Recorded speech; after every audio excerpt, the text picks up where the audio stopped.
चीज़ इस एग्ज़ाम में मुझे लगता है इक्वली इम्पॉर्टेंट है, क्योंकि ये जर्नी लंबी होती है। जैसे एग्ज़ाम ही 1 साल तक चलती है, आप प्रीलिम्स देते हैं, फिर आप मेंस देते हैं, आप इंटरव्यू में जाते हैं पर्सनालिटी टेस्ट के लिए, तो एग्ज़ाम 1 साल तक खुद चलती है।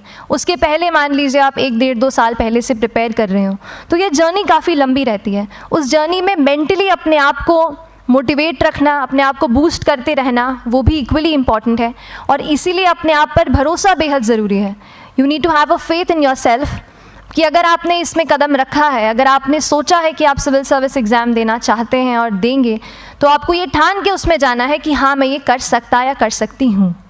ये एक अपना मोटिवेशन, अपने साथ एक फेथ, बिलीफ अपने ऊपर आपको हमेशा रखना है।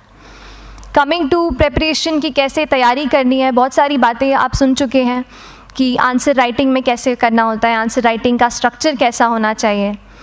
तो मैं शुरू में सबसे पहले ये कहूँगी कि मेरे प्रिपरेशन का बेस 2 चीज़ें रहीं। पहला था करंट अफेयर्स। करंट अफेयर्स इसलिए मैंने उसको उसी से शुरुआत की क्योंकि करंट अफेयर्स सबसे इंटरेस्टिंग पार्ट होता है। कई बार आपको हिस्ट्री कभी बोरिंग लगेगी, कई बार आपको लगेगा ज्योग्राफी इतना, कभी हर किसी के अपने अपने फेवरेट्स होते हैं। तो मुझे वो 2 सब्जेक्ट्स लगते थे कि यार इतना मन नहीं करता है, लेकिन न्यूज़पेपर्स और करंट अफेयर्स में जो भी नया चल रहा है वो मुझे हमेशा इंटरेस्टिंग लगता था। इंटरनेशनल रिलेशंस में क्या हो रहा है, क्या सोशल रियलिटीज़ हैं, कहाँ क्या हुआ, उसका क्या इम्पैक्ट पड़ेगा एडमिनिस्ट्रेशन पे और हमारे कंट्री पे, तो उसको आप अपना एक बेस बना सकते हो। आप करंट अफेयर्स बेस्ड प्रिपरेशन कर सकते हैं, इसलिए भी क्योंकि अगर आप मेंस एग्ज़ाम देखेंगे तो काफ़ी डायनामिज्म आ गया है, केवल प्रीलिम्स में नहीं बल्कि जनरल स्टडीज़ पेपर 2, पेपर 3 में भी आप देखेंगे कई सारे ऐसे सवाल हैं जो करंट इवेंट्स से इंस्पायर्ड होते हैं, उन पे बेस्ड रहते हैं।